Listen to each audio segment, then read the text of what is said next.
It's really nice to have a sheet name in a cell that's linked to the actual name of the sheet. So if this changes to something, then it will change up here as well. And you can do this using a couple of formulas. I'm going to show you the way to do this with the newest version of Excel, which is this much simpler way, and I'll show you another way how to do this with absolutely any version of Excel. So my name is David Benheim, and I have tons of videos on Excel, PowerPoint, Google Sheets, Zoom, Teams. If you're using Tech of the Workplace, I'm covering it on my channel. So if you learned something useful, then consider hitting the like button. So we're going to look at a few different functions. The one that you think should work is equals sheet, but this just gives you the sheet number in the reference file. So if this is the first one, that's number 1. If I move it here, it becomes number 2. Not very useful. The thing that you want is equals cell. So for example, the one that we're looking at is file name. If I double click that and then press comma A1, usually you want to put in the reference as comma A1. That will be A1 of your worksheet. Definitely when you do this kind of thing. Press enter, and then you get the file name, which has the full file path, which is like this.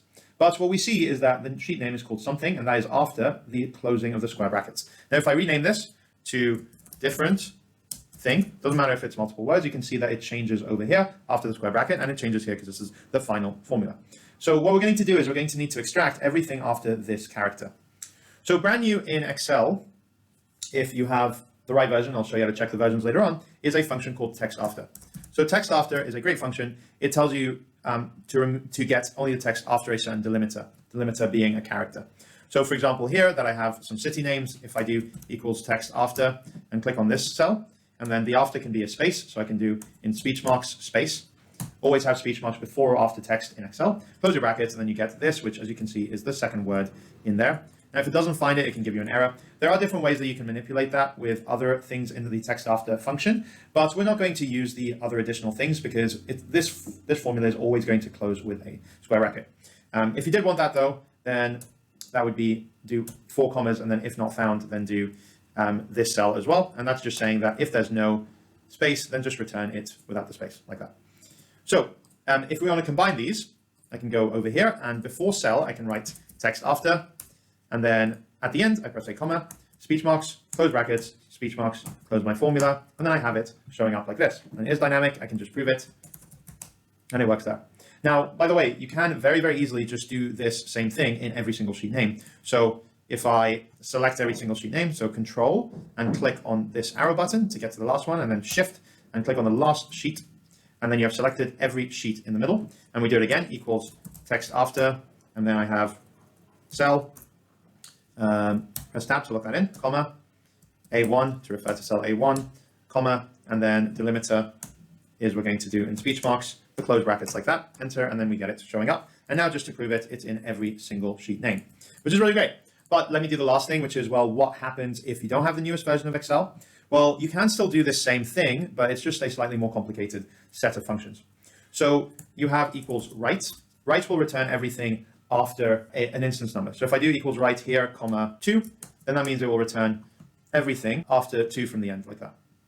So if I do right there, comma 5, then it will sort of return everything after 5. So the last 5 letters. So how are we going to adapt this? So we're going to keep the beginning bit text, but the number of characters, we're going to do something more advanced. So we're going to say, well, what is the total number of characters in the cell? Use the len function for that. So what that does is return the total number of characters in the cell. And then I'm going to say minus, and then search. So search will find the position of a specific character. So if I do speech marks, space, speech marks, comma, within text is going to be this one, close my brackets for search, close my brackets for write, and I get everything after the space. These ones will not work, same reason as we had before, but if I give this some space, then it does work. It fixes the error. So this is essentially the same as TEXTAFTER. But what we need to do is we need to replace B5 with the cell function.